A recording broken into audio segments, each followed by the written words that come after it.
wonder, about men who enjoy being around men and organizations that have issues with women. Don't that make you wonder? Like, why y'all only want to be around men? Well, anyway, someone on TikTok told me about this interview from a woman who's married to a man who was high in the military. One day he got drunk and just spilled the beans. And the military is so salacious. It's debauchery.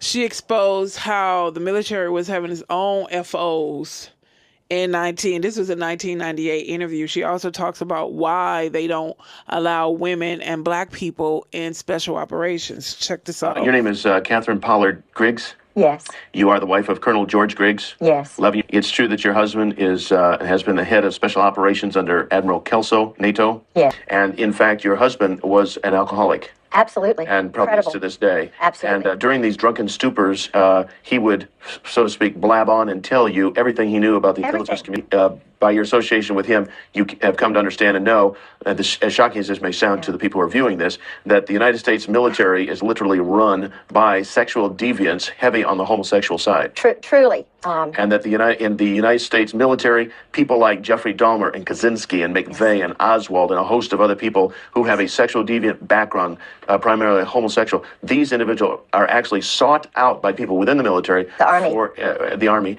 for advancement into intelligence type work because they are so easy to control. Yes. And they actually become mind slaves, and that the U.S. military, literally, as outrageous as it sounds, is a mind control operation. That's why they don't have any women in special operations, because that's why they don't have any African Americans. They're too honest. Okay, now as these generals, over the period of years, this is consolidated to where they're all part of this club. Is your conclusion, based on what you know from your husband's revelations, reading his diaries, this sort of thing, is there anybody in the U.S. military, the Army and Marines, anybody in the level of, your generals and your colonels, is there anybody who would not be in this club? There's nobody who doesn't know, and I would put money in the bank on this. It's not a party to this. It's not once they get that bird, Colonel, they go through an initiation ceremony. What's the initiation ceremony like? They get them drunk, dining in, shellback. He told me. Shellback? Shellback. They What's that mean? Anal sex, but they get them really drunk. The guys who are that way do it. It's a group situation thing, and I was told by two colonels who said, it's normal, Kay. This is just what we do in battle, This is just good old boys? This is just what we do, Kay. They get drunk and they get drunk and they ejaculate. They beat each other off. It's awful.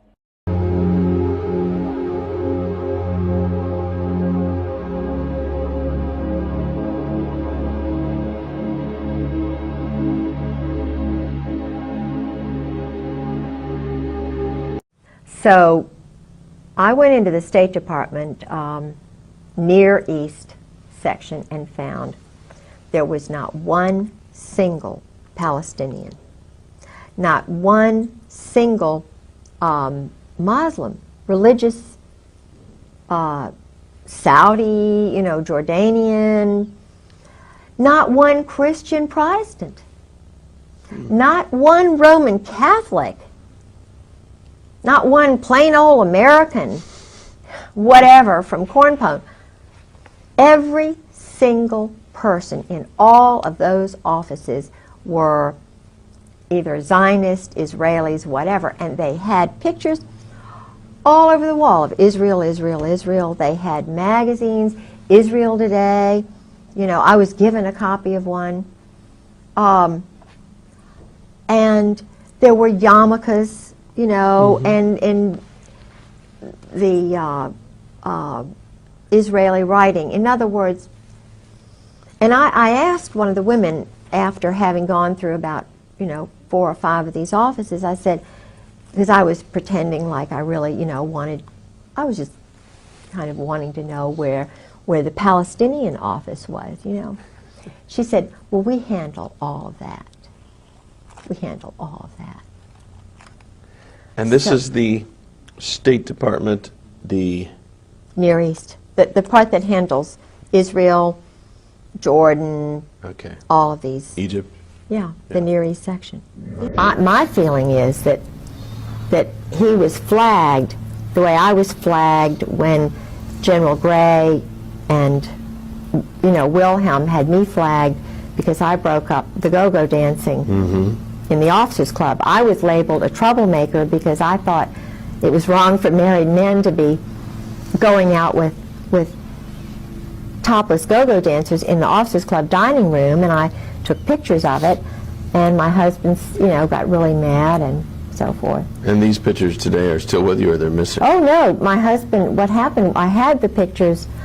I risked my life because he tried to grab the camera from me. I hid it in the women's bathroom, and he tried to get it from me. We had a terrible fight that night. He wanted the pictures, and I prevailed. I developed the pictures, wrote a very nice Southern letter, wrote the letter to the club manager saying I didn't think it was proper. Had 3 sets, actually 4 sets of the 3 photographs I took made, and I sent a copy of the letter and the photographs to the base commander's wife and to the commandant's wife, and it stopped. But I was flagged, so I know. But this was before Tailhook, and yet instead of being congratulated for helping family values, for standing up for the wives, for showing the Marine Corps the proper place to have nudity and debauchery is not in the dining room of Camp Lejeune. And my husband said, well, this is nothing compared to Okinawa. You just have to get used to it, he told me. Now, I was a colonel's wife. These were young majors, and they were seeing me being talked down to. What do you think it did to them? It demoralized them. The Marine Corps was demoralized. The wives were demoralized, and I did what was right, what Jesus Christ would have done. How can they call themselves Christians and condone? How can Al Gray and Wilhelm and Cook and my husband condone this kind of behavior and flag me as a weirdo? So there's something, and that's where I'm standing. I'm standing on what I know Jesus Christ would have done. And if they want to, continue to hound me because I'm telling truth, well, that's just the way it is, because I'm not going to lie and develop a different kind of personality just to please them. But anyway, that happened. Well, it's certainly honorable. Now, so then the book, The Widows, continues with... Yes. Yes, and I contacted this woman.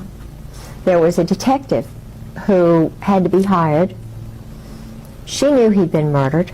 The Army covered everything up. She had an independent investigator.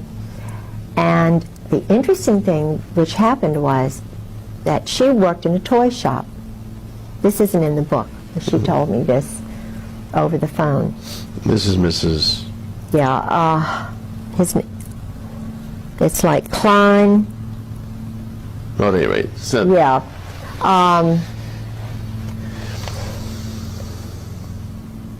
Anyway, he's a... I'll think of it in a minute, Okay. hopefully. But she worked in a toy shop, and they were scoping her out. And this was just after the... No, it was before he was murdered. It was before he was murdered, because she said she told her husband about this. There were probably 1,000 guys there. Now they have to do a cold kill. Cold kill. Kill somebody, murder somebody, just to prove they can do it, like ducks. Wait a minute, the SEALs? Yeah, SEALs. So like all 1,000 of these guys have killed They've somebody. done a cold kill, yeah. Now a cold kill would be a killing under orders? It's a graduation exercise kind of thing. I mean, who would they kill? Oh, it's just somebody, just anybody. Just but, go into a hotel and whack off somebody. I was told that for graduation exercises, the greatest thing they could do was to break into a general or an admiral's wife's house and steal some things, personal items. And to prove that you were good enough to get in. oh yeah. And all of my underwear disappeared, my lingerie, my teddies. And the funny thing is that I don't know whether it was Michael O'Boyle doing it. That what is this this consistent thread of the sexual degeneracy and the homosexuality and just the raw, base nature that seems to be so prevalent? Have you ever determined what it is? I mean, why? Well, it's a way to handle them, to control them. I mean, years ago you thought of people like General Eisenhower as an upright man. I don't know. I know some things about him. How far back can we go to where you find people that are decent and moral and upright? Right. Where you had real people who defended the Constitution, who had a feeling... Robert E. Lee was. There were nationalists and America first. You got to go back a good ways, probably. Absolutely. You see, growing up in Norfolk, Virginia, my whole family have been naval officers and also working. In other words, they would enter the service during a time of war, of need, and then they go back to being fathers and being husbands. I had a wonderful father, wonderful grandparents, wonderful family who put their family first. Well, they put their God first, Christ, and then their wives and their sons and their children. This is the way America was built. Now, these generals in the Marine Corps and Army, they don't look at it that way, according to my husband. They are ordered. My husband, being chief of staff, told his men it was like this.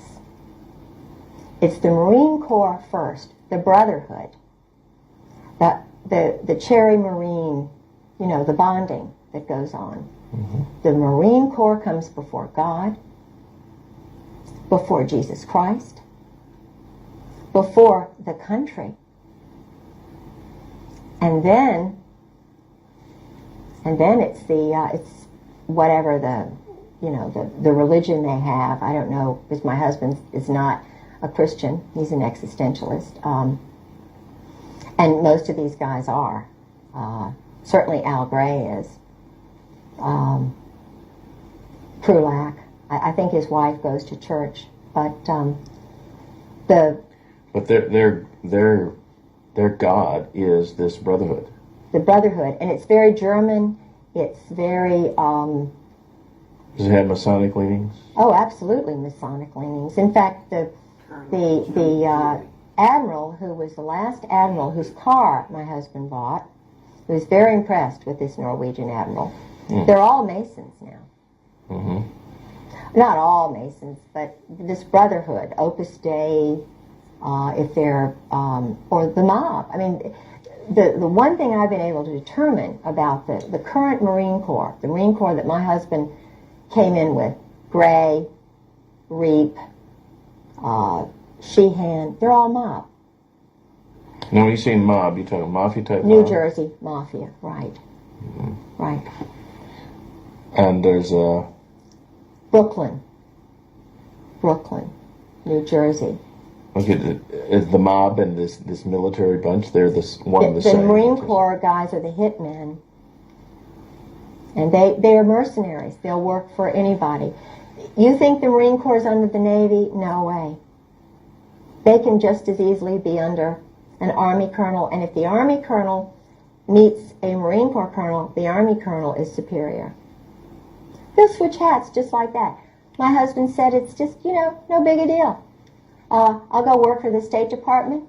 I don't really. The Marine Corps is just it's like a smoke and mirrors thing.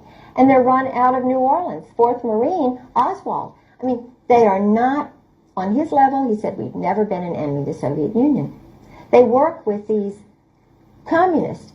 The man who started this whole intelligence operation, the OSS, he was recruiting known communists who were involved in the Spanish, subverting Spain. There's no more. They're not Americans. They're not Christians. They're German existentialists. Now, what are they doing running our nation? it's kind of, they have more affinity for the state of Israel right now than they do our nation. They don't care about American citizens. The judges now in the courts are military officers following chain of command orders. They're not independent judges. So all this spills over then into the political areas, like the judgeships. Sure. They're all Marines or Army Senators, officers. congressmen. Sure. Who is John Warner? A Marine. Who is Chuck Robb? A Marine. They control the powerful committees. Dick Davis, Lieutenant Governor of Virginia, a Marine. His wife was, I hate to say it, well, everybody knows, in Norfolk, a prostitute. You know, Martha was a wonderful woman, I'm sure, to him, but they were involved in organized crime. Now, I don't know, I know that our present governor in Virginia is an Army officer. He takes orders. So the question that all of us wives are asking now is, well, who gives the orders? If they're told that we, the wives, are enemies, how are the sons going to grow up? If the mothers who are teaching them truth are lied to, and the husbands are told, ordered by the likes of Al Gray, major homosexual, when he was in the, I shouldn't say this, but it's true, when he was in Marseille, the boys are called Gray's boys. He never married. Okay, the boys referring to everybody under boys, him. Everybody under Al Gray. And he had a separate organization while he was commandant that was a contract organization, getting information on people, having them, if they weren't corrupted, corrupting them, farming people, so that he would have something on them, so that they would use that later to control and manipulate them. It's like what happened to Newt Gingrich. All of these guys, like Newt Gingrich, Bill Clinton, who've gone through the sweats, like Cohen, what happens is they get a little tiny thing that, to prove their power, how much power they have. They use guys like Michael Isikoff in Newsweek, or their little clones, you know, like Woodard and Bernstein, who are operatives. Okay, they're former military too. Oh my goodness, they were. I believe it was Bob Woodward. It's either Woodward or the other one. Bernstein. See, I knew some British intelligence people, and I was told the whole story about how he was running around with Peter Jay's wife, who was the ambassador to Great Britain. And this man was sleeping with Peter Jay's wife, and there was a movie, I think Jack Nicholson was this guy, and this was her story about what she went through while her husband, the columnist, was sleeping with the ambassador's wife to get information on what was going on in Great Britain. Now this is the team that broke Watergate. So what were the motives? Of course, Watergate was horrible. And Nixon had something like 60 military JAGs alone working for him, doing dirty tricks. One of those JAGs was Ernest Frank Reynolds. Changed his name to Ern Reynolds.